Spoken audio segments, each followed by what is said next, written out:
কোথায় পাবেন ১০০ টাকা দিয়ে ৮ রকমের মাছ? আজকে নিয়ে আসলাম চট্টগ্রামের সেই বিখ্যাত মিশালি মাছ।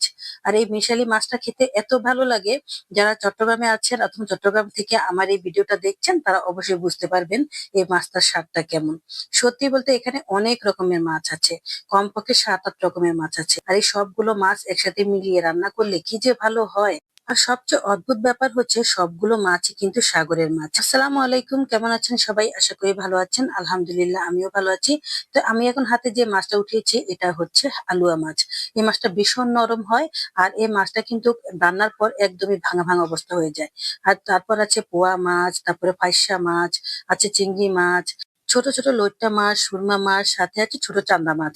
তো যাই হোক, সবগুলো মাছের মাথায় আমি কিন্তু ফেলে দিয়েছি। কারণ এই মাছের মাথাগুলো একদমই খাওয়া যায় না। এগুলো মাথার ভিতরে একটা কেমন যেন পাথরের মতো থাকে। আর সেটা দাঁতের তলে পড়লে ভীষণ খারাপ লাগে। এজন্য সবসময় আমি এই মাছগুলোর মাথা ফেলে দিই। তারপর ভালো করে লবণ দিয়ে ধুয়ে এখন আমি রান্নায় চলে যাচ্ছি। তো এখানে আমি বেশি করে একটু তেল দিয়ে দিলাম, তারপর দিয়ে দিলাম পেঁয়াজ, কাঁচামরিচ আর একটু রসুন কুচি। আর তারপর হলুদের গুঁড়ো, জিরের গুঁড়ো, ধনিয়ার গুঁড়ো, মরিচের গুঁড়ো সবকিছু দিয়ে মশলাটা একটু ভালো করে কষিয়ে তারপর একটু পানি দিয়ে দিলাম। এখন মশলাটা কিছুক্ষণ কষানোর পর তারপর মাছগুলো দিয়ে দেবো।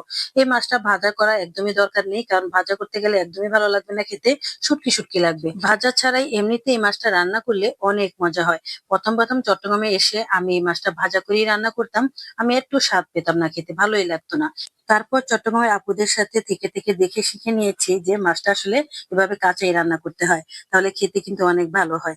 তো যাই হোক, এখন টমেটো দিয়ে দিলাম বেশি করে।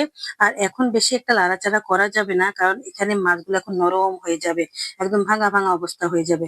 এই জন্য বেশি নাড়াচাড়া না করে হালকা হাতে একটু নেড়ে চেড়ে মিশিয়ে দিয়ে তারপর কিছুক্ষণ পরই আমি পানি দিয়ে দেবো। আর এই মাছটা বেশি কষানোরও দরকার নেই। এতটাই মজা হয় কি বলবো, আসলে এই তরকারিটা দিয়ে আপনি কমপক্ষে ২ প্লেট ভাত খেতে পারবেন। আমি যখন জানতাম না যে মাছটা বেশি নাড়াচাড়া করা যায় না, প্রথমবার আমি এভাবে কাঁচা রান্না করতে গিয়ে লেড়ে একদম ভর্তা বানিয়ে ফেলেছি। পরে এত খারাপ লেগেছে খেতে, কি বলবো আসলে। তখন থেকেই বুঝতে পারলাম যে বেশি নাড়াচাড়া করা একদম যাবে না। এই তো আমি কত আলতো হাতে লাড়ছি, মনে হচ্ছে যেন মাছ ব্যথা পাবে এমন ভাবে লাড়ছি, যাতে কিছুতেই না ভেঙে যায়। ভেঙে গুঁড়ো গুঁড়ো হয়ে গেলে ভাল লাগে না, কারণ এই মাছগুলোর কাঁটাগুলো ভীষণ শক্ত হয়। তো যাই হোক, এই তো টমেটো দিয়ে পানি দিয়ে এখন বসিয়ে দিলাম। এখন বলক এসে গেছে। এবার একটা গুরুত্বপূর্ণ কথা বলি, এই মাছটা আপনারা কখন কিনবেন? এই মাছটা কিন্তু সারা বছর পাওয়া যায়, চাইলে আপনি সারা বছরই কিনতে পারেন। কিন্তু সারা বছর আপনি ভালো পাবেন না। এই সিজনটা এখন যাচ্ছে, এই সিজনটাতে এই মাছটা আপনি তাজা তাজা পাবেন। কারণ এখনই ধরে এনে মাছ বিক্রি করছে। আর যেগুলো রেখে দেবে ফ্রোজিং করে, ওগুলোই সারা বছর বিক্রি করবে। তখন কিন্তু তেমন একটা ভালো পাবেন না। এই জন্য যদি খেতে হয় তাহলে এখনই খান। এখনই কিনে কিনে খেয়ে নেন, দেখবেন অনেক মজা হয়। তো যাই হোক, এই তো রান্নাটা প্রায় শেষ হয়ে এসেছে। আমি কিন্তু ঝোল রাখবো, কারণ এই মাছের ঝোলটা ভীষণ মজা হয়। মাছের চাইতে মাছের ঝোলটা দিয়েই আপনি ভাত বেশি খেতে পারবেন।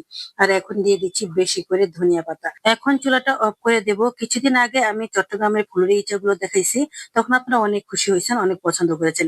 এখন দেখালাম মিশালি মাছ, চট্টগ্রামের বিখ্যাত মিশালি মাছ।